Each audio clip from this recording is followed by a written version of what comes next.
Olá pessoal, bem-vindos de volta, bem-vindos todos e todas de volta a esse curso de Introdução ao R.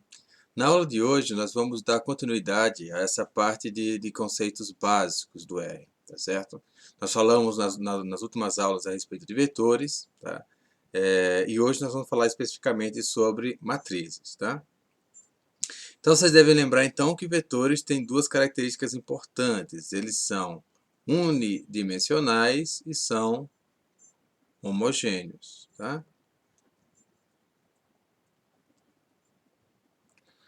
E são homogêneos. Eles têm então essa característica de serem unidimensionais e homogêneos. No caso de matrizes, ela é relativamente similar a vetores, tá? A única diferença é que elas são bidimensionais, tá? Então nós tínhamos vetores que eram unidimensionais e homogêneos, e nós temos então matrizes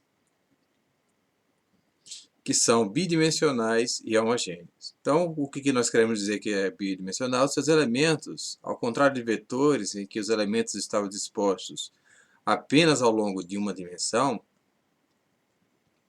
nós temos, na verdade, no caso de matrizes, duas dimensões. Os elementos estão dispostos ao longo de linhas, tá? Ao longo de linhas e colunas. Tudo bem? E isso então é importante porque para endereçar, para selecionar elementos de matrizes, nós precisamos fornecer duas informações. Precisamos indicar então qual é a coluna e qual é a linha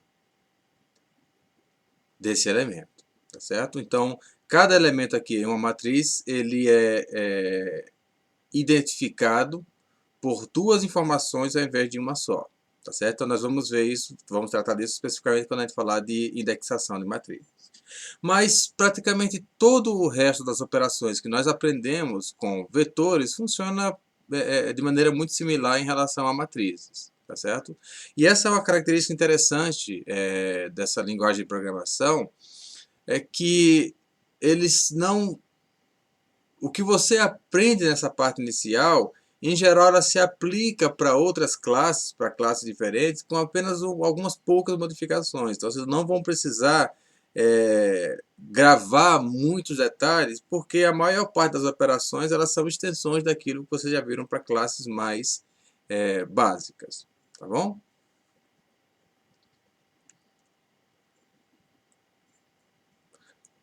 Ok. Então, se nós formos agora ao RStudio,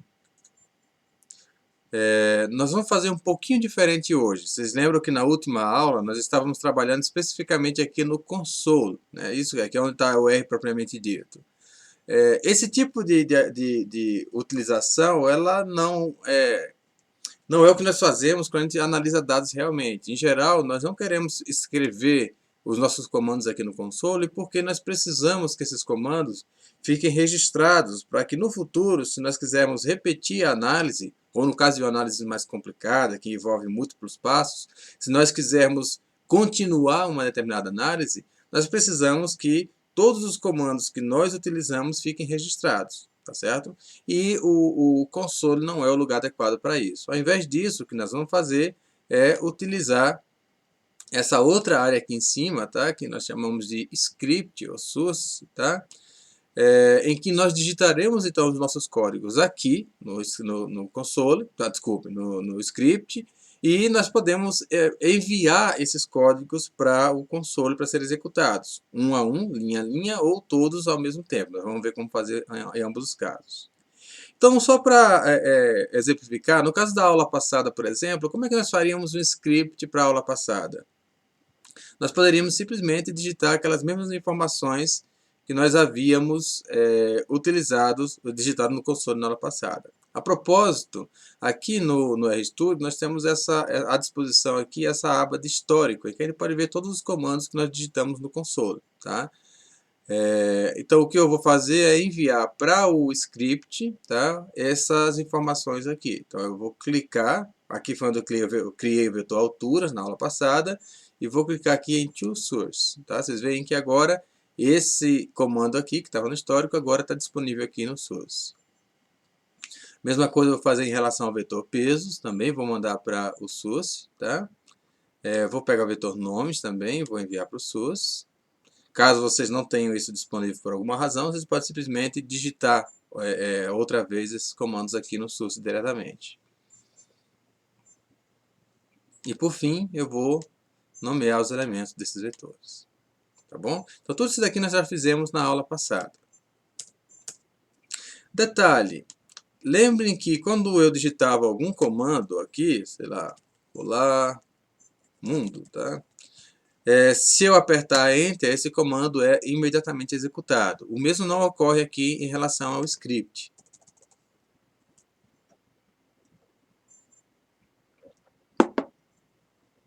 Ou seja, se eu digito um comando aqui, olá, mundo, e aperto Enter, a única coisa que acontece é uma quebra de linha. Esse comando não é executado diretamente. Para que esse comando seja executado, eu posso usar a opção de comando Enter.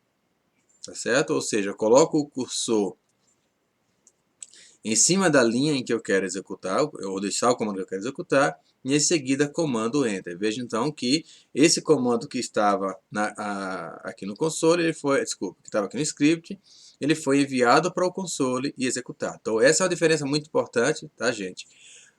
Os comandos que vocês digitarem no script não têm efeito imediato. Ele só terá efeito se você executar. Tá? Então, ao longo desses vários cursos em que eu tenho ensinado, eu vejo que um erro recorrente é que as pessoas às vezes digitam o comando no R e esperam que tenha efeito. Por exemplo, deixa eu me exemplificar o que eu quero dizer. Veja que eu coloquei essas informações aqui, alturas, peso, nomes, tá? E assim por diante. O simples fato de eu ter colocado esses comandos aqui no script não significa que esses objetos foram criados. Ao contrário, se eu fizer ls aqui, ó, se eu fizer ls, vocês vão ver que não tem nada na minha workspace, ela está vazia. Ou seja, embora esses comandos estejam no meu script, por eles não terem sido executados, eles ainda não tiveram efeito no console. Então, se eu quero realmente criar esses vetores aqui, eu preciso então colocar o cursor em cima do comando que eu quero executar e digitar Ctrl Enter. Veja que ele já passa para a próxima linha, Ctrl Enter novamente e assim por diante. Agora sim, se nós fizermos um ls, nós vamos ver que estão disponíveis aqui esses objetos, alturas, nomes e pesos. Tudo bem? Por que isso é muito útil? Porque o script ele serve como uma receita. Tá? Então, basicamente, digamos que eu tenha feito uma série de passos e eu queira repetir isso no futuro. Ou eu queira passar para alguém que possa fazer essa análise, repetir essa análise. Eu posso simplesmente salvar esse script, mandar esse script para a pessoa e ela tranquilamente poderia reproduzir todos os passos que eu executei. Tá? Então essa é uma das razões porque o R é muito útil para a reprodutibilidade das análises. Porque eu posso descrever exatamente todos os passos que levaram aos resultados finais. E assim, qualquer pessoa consegue entender ou conseguiria reproduzir o que você fez, tá bom? Bom, então, no caso de vetores, uma das dificuldades que nós tínhamos era o fato de que essas informações de alturas, pesos e nomes, elas estavam espalhadas na workspace em diferentes objetos. Nós tínhamos um objeto específico para alturas, um outro objeto específico para pesos, um outro objeto específico para nomes. Tá? E nós assumimos que a ordem dos elementos ela estava associada aos indivíduos, ou seja, que o segundo peso é o peso do José, a segunda altura é a altura do José e assim por diante. Então, essa é uma maneira de trabalhar, não tem nada errado com isso, mas veja que você teria suas informações espalhadas em vários objetos. Bom, uma alternativa seria, ao invés de nós termos essas informações espalhadas em vários vetores, nós poderíamos colocar essas informações em uma matriz. Por exemplo, nós poderíamos dividir em que cada coluna dessa matriz seria uma variável, ou seja, uma coluna para altura, uma outra coluna para peso. E cada linha dessa matriz seria uma informação sobre seria um indivíduo, certo? Então, para fazer isso, nós podemos criar, existem várias maneiras de criar matrizes, tá? Existe a função matrix, que eu não vou abordar aqui nesse curso. E existe uma função chamada de cbind, tá? Que, como o próprio nome indica, né, C, coluna, vem de coluna, e bind é de colar, de juntar. Então, cbind, ela forma uma matriz juntando vetores por colunas. Então, se eu quero formar uma matriz em que uma coluna seja a altura, a outra coluna seja o peso, e as linhas se refiram a cada indivíduo, eu posso fazer cbind alturas, pesos, tá?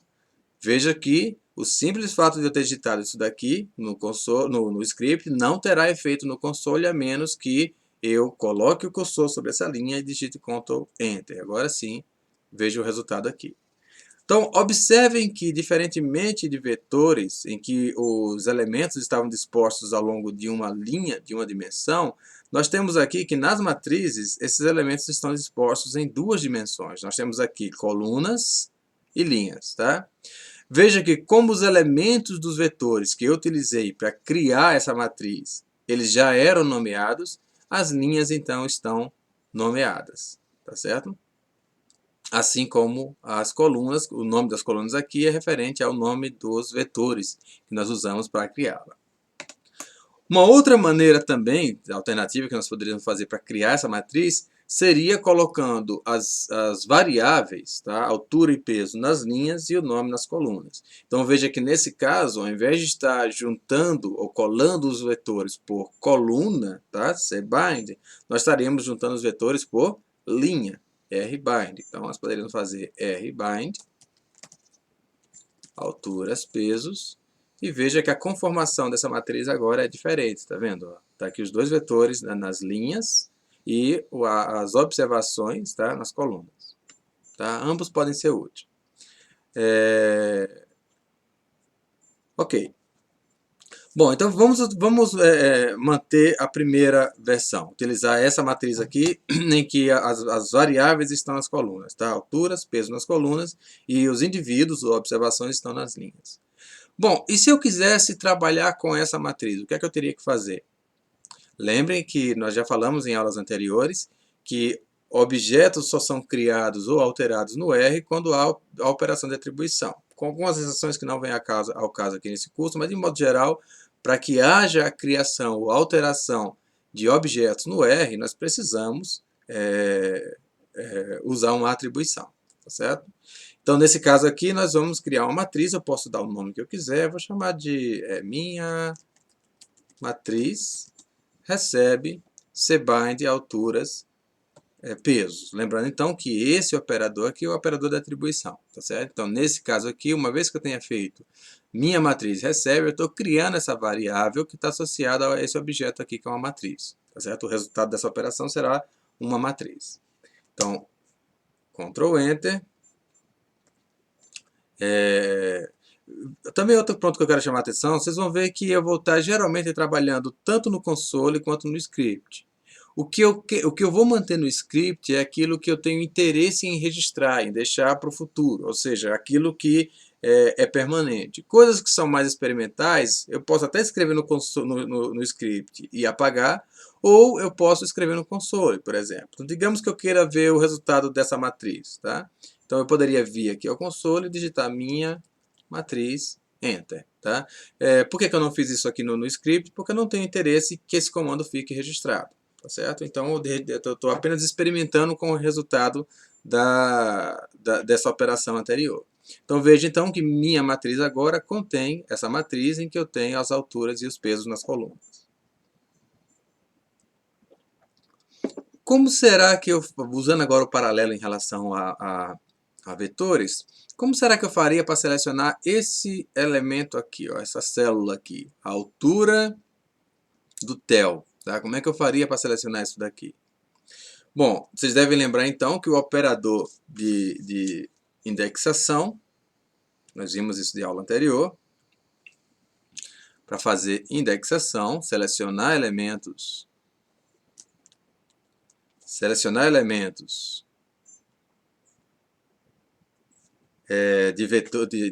de objetos no R, nós utilizamos então esse operador colchetes.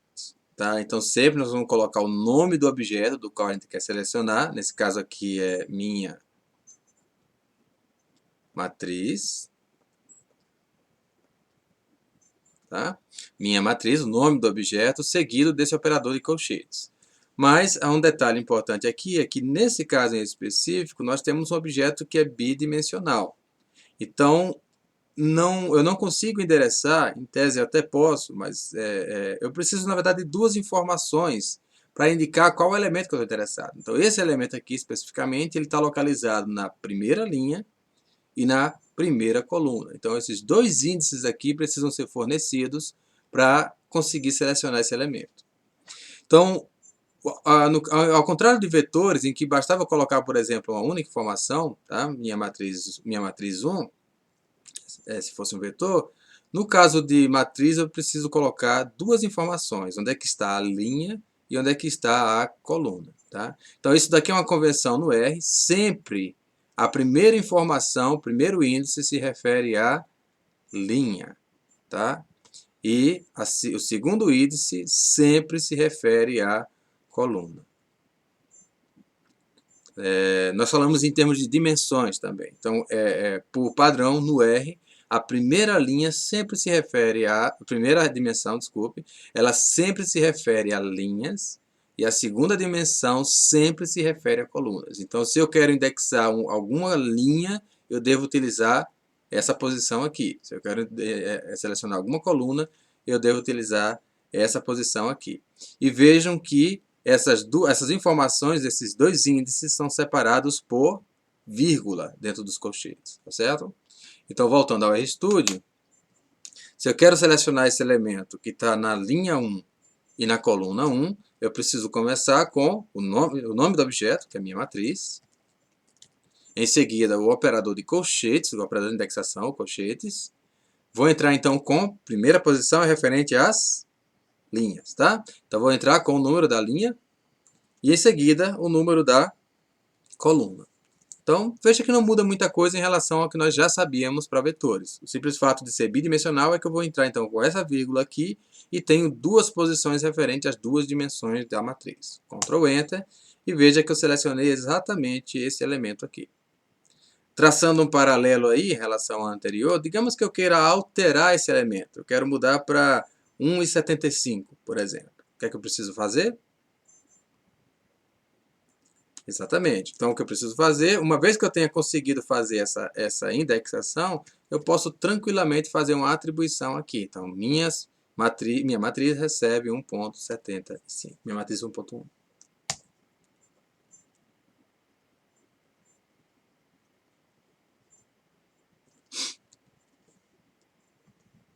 O resultado disso, então,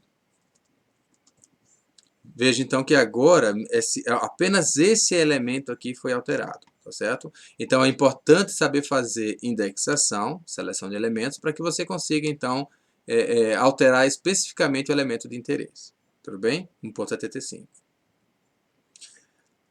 Ok. Bom, então essa foi uma maneira de selecionar. Digamos que eu queira, por exemplo, alterar também o meu peso agora, tá? Então eu quero alterar o meu peso para 70, por exemplo.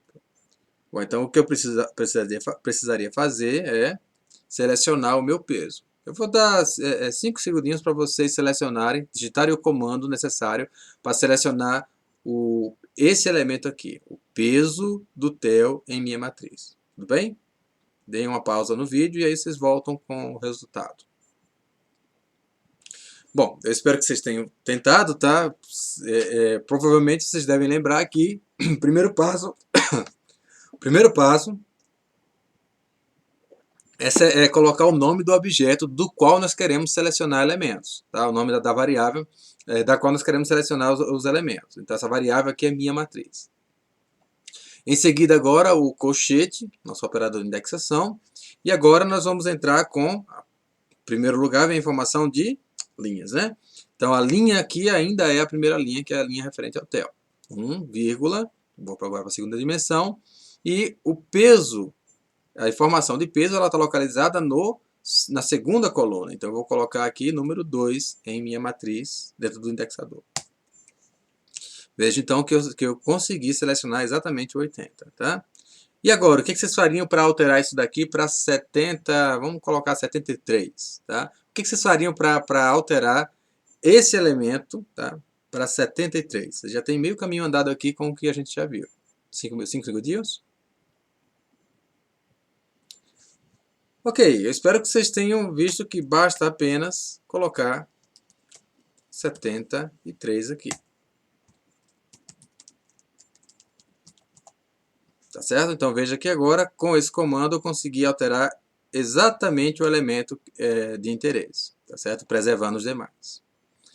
Então essa é uma maneira de selecionar elementos de matrizes no R. Outra maneira seria, lembra que nós vimos no caso de vetores, nós vimos que existem 3 maneiras de selecionar elementos em vetores. Nós tínhamos por posição, é isso que nós entrávamos com índices, por exemplo, tá? 1, 2, 3 e assim por diante, números inteiros. Nós tínhamos indexação por nome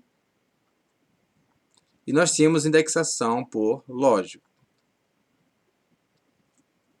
Tá? Essas eram as 3 formas. Então, no caso de matrizes, como será que nós fazemos essa indexação por nome? Tá? Simples. O que nós podemos fazer é, lembre que a minha matriz já está com os elementos nomeados aqui, tá vendo? Com as linhas e as colunas nomeadas. Se eu quiser ter acesso a esses nomes de linha e colunas, eu poderia fazer call names, no caso das colunas, call names de minha matriz. Então, o resultado disso daqui, tá, é essas informações de alturas, indicando que o primeiro nome das colunas é alturas e a segunda coluna, o nome dela é pesos. Se eu quiser obter informações sobre o nome das linhas, vou utilizar raw names e minha matriz. Ok? Então, nesse caso aqui, indicando então que a primeira linha se chama Theo, a segunda José, João, Joaquim e Josias. Se eu quero então selecionar a altura do Josias, ao invés de fazer isso por posição, eu queria fazer isso por nome, o princípio é o mesmo que nós já vimos anteriormente. Começo com o nome do objeto, tá? O nome do objeto do qual eu quero selecionar elementos. Quem é esse objeto? Minha matriz. Em seguida, a primeira informação é sempre a linha, no caso de matrizes, e a segunda informação são as colunas. Então, primeiro eu vou entrar com a linha. Qual é a linha que eu estou interessado? Eu estava falando no peso, vamos pegar o João, por exemplo. Tá? Então, digamos que eu queira ver a altura do João. Então, a primeira informação que eu tenho que colocar é João. Vocês acham que do modo como eu estou colocando isso daqui daria certo? Bom, vamos continuar. Digamos que, tudo bem, o nome da linha é João, e o nome da coluna, no caso eu estou interessado em alturas, tá? Então o nome da coluna é alturas. Qual que é o problema nesse comando aqui? O que vai acontecer de errado aqui? Vamos executar? Objeto João não encontrado. Mas por que será que ele achou que isso daqui é um objeto? Não é para ser um objeto, isso daqui é apenas o nome da linha que eu estou interessado. O que eu esqueci de colocar aqui? Aspas, tá? Então João aqui é apenas um caractere. Eu não quero que isso aqui seja interpretado como o nome de um objeto. A mesma coisa vale para alturas. Isso daqui ia gerar uma outra confusão. Tá? Alturas aqui, nesse caso, eu não estou me especificando ao nome de um objeto na workspace. O que eu quero, na verdade, é que procurar usar isso daqui como o nome da coluna. Tá? Isso aqui é apenas um caractere identificando o nome da coluna que eu quero selecionar de minha matriz. Então, se eu fizer isso, veja que eu selecionei a altura do João. Tudo bem? Até aqui tudo fácil, não é isso? Vamos então para lógico. Bom, eu não sei se ficou claro na nossa última conversa. Deixe-me apagar isso aqui tudo.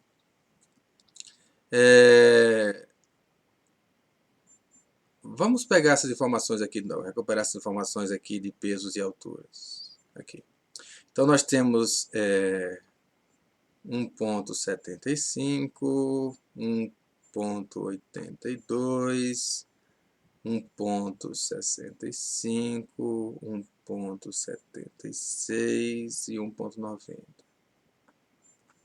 E nos pesos, nós temos 73, 75, 120, 90 e 60.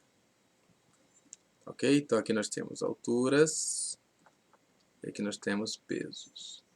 Ok. Bom, antes de continuar nessa linha de raciocínio, deixa eu me mostrar apenas mais uma coisa.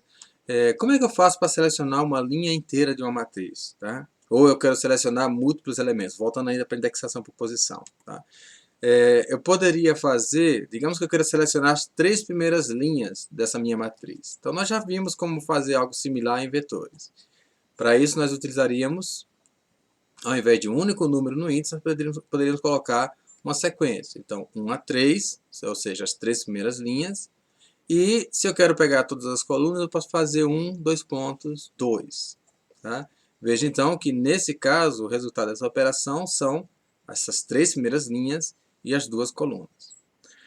Mas se eu quero selecionar todas as colunas, eu não preciso sequer colocar índices. Eu posso simplesmente omitir os índices, colocando a vírgula. Tá? Não pode esquecer de pôr a vírgula. Então, se eu fizer minhas matriz 1, 2.3, vírgula, e deixar em branco aqui o espaço referente às colunas, isso aqui é interpretado como todas as colunas. Tá? Então, veja que o resultado é todas as colunas. Então, se você quer selecionar todas as linhas ou todas as colunas, basta deixar o respectivo campo em branco. Tá? Ok, perfeito. O mesmo princípio também em relação ao que nós já vimos em relação a vetores. Se eu quero, por exemplo, ver todas as linhas, exceto a terceira linha, tá? Deixa eu ver minha matriz original. Tá? Então veja que nesse caso aqui a terceira linha seria referente ao João. Quando eu faço minha matriz menos 3, eu obtenho a matriz sem a terceira linha, que é a linha de João. Tá? A mesma coisa que a gente já viu para vetores.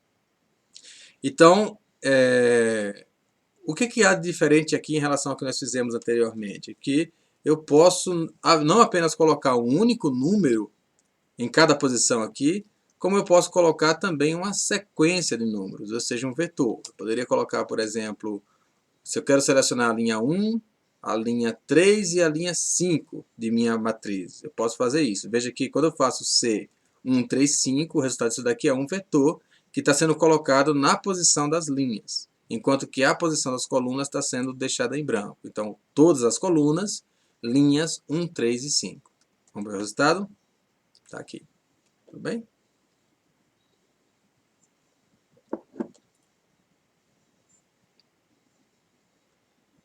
Bom, então, se eu quero selecionar uma única coluna, por exemplo, digamos que eu quero fazer um teste lógico aqui em altura. Eu quero ver quais alturas são maiores do que 1,75.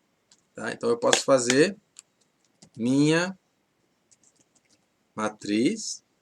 Bom, agora eu quero selecionar a coluna alturas. Então eu quero selecionar a primeira coluna. Eu vou deixar então em branco o espaço das linhas, para indicar que eu quero todas as linhas. E no espaço das colunas eu vou indicar que eu quero alturas. Tudo bem? Então veja, o resultado dessa operação aqui na verdade, o resultado de uma operação é um vetor. Ai, caramba! Ai, caramba! Então, o resultado então dessa indexação aqui de uma coluna, de uma única coluna de uma matriz, é um vetor. Tá certo? Então, quando eu seleciono apenas uma única linha ou uma única coluna de uma matriz, o resultado ele é um vetor. Tá certo? Então veja como que essas classes de objetos se interrelacionam. Então, uma vez que eu tenha esse resultado aqui, o que nós estamos tentando fazer, na verdade, é testar quais valores de altura são maiores do que 1,75. Apenas para variar em relação ao que nós já fizemos anteriormente, ao invés de ser exatamente maior, vamos utilizar maior ou igual. Tá? Então, nesse caso, eu vou usar o comando, o operador maior ou igual. E o valor que nós queremos utilizar aqui como limiar seria 1,75. O que vocês acham que será o resultado dessa operação aqui? Lembrem, Eu fiz, então, minha matriz, alturas, tá? Então, eu estou selecionando uma única coluna. Já falei que quando nós selecionamos uma única coluna ou uma única linha de uma matriz, o resultado disso daí é um vetor. Bom, se isso daqui, então, retorna um vetor, o que acontece quando eu faço um teste lógico em um vetor? O resultado também é um vetor, só que lógico, né? Um vetor do modo lógico. Que é exatamente o que nós obtemos aqui, tá vendo? Então nós obtemos que é verdadeiro para o primeiro elemento, verdadeiro para o segundo, falso para o terceiro, falso para o quarto e verdadeiro para o quinto. Como então nós podemos usar essa informação para selecionar elementos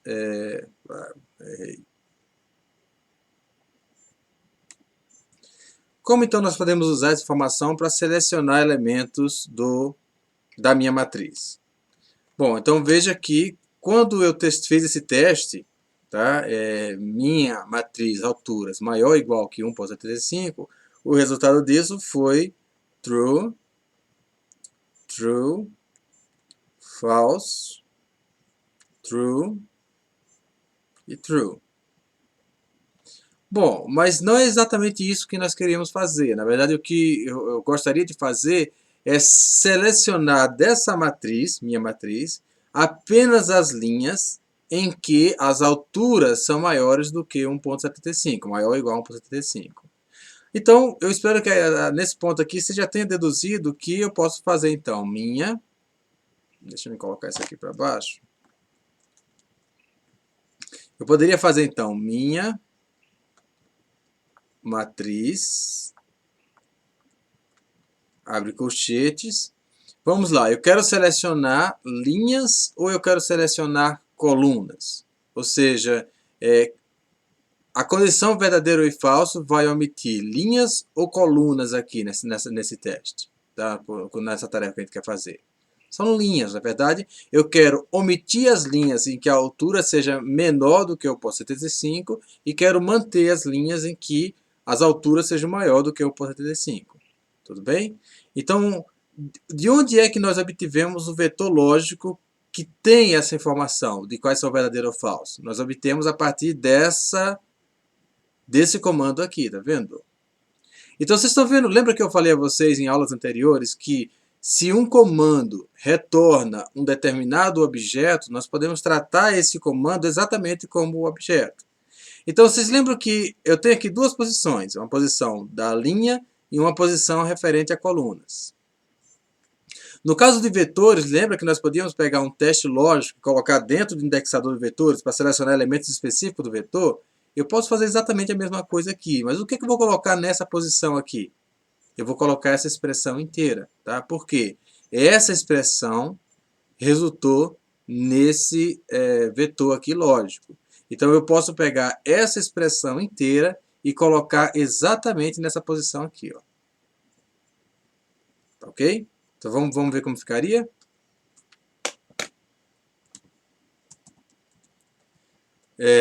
Então, mais uma vez, eu quero selecionar de minha matriz, tá?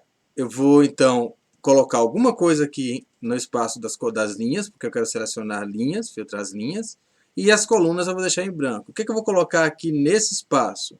Eu vou colocar essa expressão aqui, porque essa expressão retornou esse objeto, esse vetor lógico aqui embaixo, tá certo? Então, é uma expressão meio confusa, tá? Mas que fique bem claro que por que nós podemos fazer isso? O primeiro passo que eu fiz, então, foi essa expressão, chegar à conclusão de que essa expressão retorna um vetor lógico com as posições, indicando nas posições correspondentes se elas são verdadeiro ou falso, se ela atende à minha condição. Então, como isso retorna um vetor lógico, eu posso colocar no espaço das linhas aqui, ou seja, antes da vírgula, eu posso colocar essa expressão. Tá? E no espaço das colunas eu deixei em branco porque eu quero manter todas as colunas. Se eu fizer Ctrl Enter, veja então que apenas aquelas linhas em que a altura é maior ou igual a 1.75, os resultados foram retornados. Se vocês acharem isso confuso, uma outra maneira de fazer isso seria criando um filtro intermediário. Poderia dizer, por exemplo, que filtro, vou dar um nome de filtro, tá? Poderia dar qualquer nome. Filtro recebe esse vetor lógico resultante da expressão minha matriz, alturas, maior ou igual a 1,75. Tá? Se nós então formos aqui no console e digitarmos filtro, nós vamos ver então que filtro é esse vetor lógico que é verdadeiro, onde o elemento de altura era maior ou igual a 1,75, e falso no caso contrário. Bom, então agora eu quero selecionar, voltando à mesma lógica anterior, tá? Eu quero selecionar elementos de minha matriz. E onde é que eu vou colocar esse filtro lógico? Eu vou colocar aqui ou aqui? Bom, espero que seja bem claro para vocês que, na verdade, se eu quero filtrar linhas, tá? Eu quero omitir as linhas que não atendem à condição, eu vou colocar esse filtro, na verdade, aqui. Ok? Então, se nós executarmos isso daqui, nós vamos obter exatamente o mesmo resultado do anterior. Então, essa expressão aqui e essas duas expressões, elas são equivalentes, tá certo? O que eu fiz aqui, na verdade, é que, nesse caso aqui, ao invés de colocar toda essa expressão dentro do indexador, eu preferi armazenar o resultado dessa expressão em um objeto intermediário, que eu chamei de filtro, e em seguida estou colocando esse filtro no indexador. Tá? Isso talvez torne as coisas mais claras, fique mais fácil de entender o código. Tá bom? Mas ambos são equivalentes. Então, vamos parar por aqui então hoje. Eu não quero que esses vídeos fiquem muito longos. E eu volto então falando de mais alguns aspectos de matriz na próxima aula.